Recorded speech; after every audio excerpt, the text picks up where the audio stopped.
when inflation is very high, the central bank has the mandate or the task to bring it down to a low and consistent level. And the one way to do it is by slowing down the economy. When interest rates are higher, normally economic activity slows down because the cost of credit is higher. So obviously, it is harder for businesses to get a credit.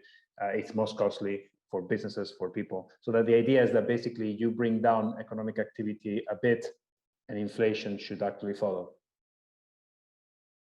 For perspective, the ECB now has moved one of the interest rates to 1.25.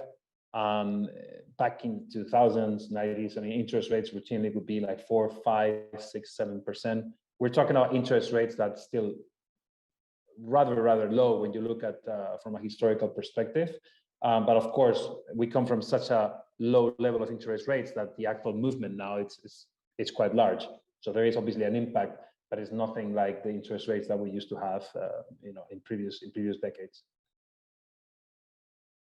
I think the second question or the second problem for the ECB is how effective raising interest rates will be in an environment where a lot of the inflation comes from an energy price shock. So the ECB cannot produce more gas or energy. And so the only tool they have effectively is raising rates. That's what they're doing.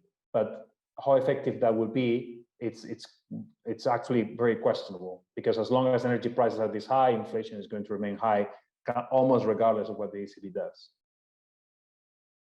So effectively, yeah, what the ECB is doing now is basically adding more ingredients or more likelihood for a recession to be taking place over the next months, just because increasing rates is just a move that slows down the economy. A recession will have human costs. It will be unemployment, so it's not negligible by any means. So it is a very important consideration for them to think that bringing down inflation is important, but also how much are you willing to pay for it?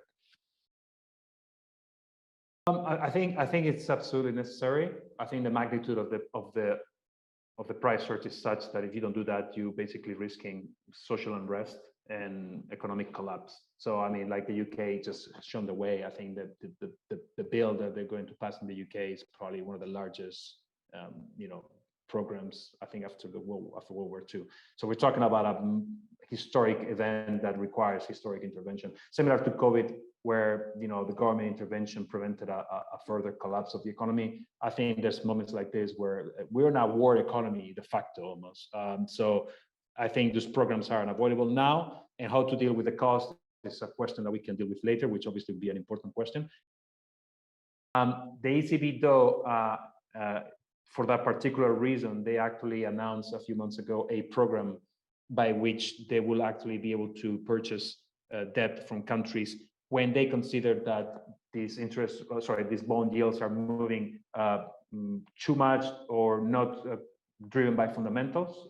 That's a bit ambiguous, but means that if they think they need to intervene, they will. And that's basically their way to reconcile moving rates or hiking rates, but also containing this rises in bond yields in bond markets.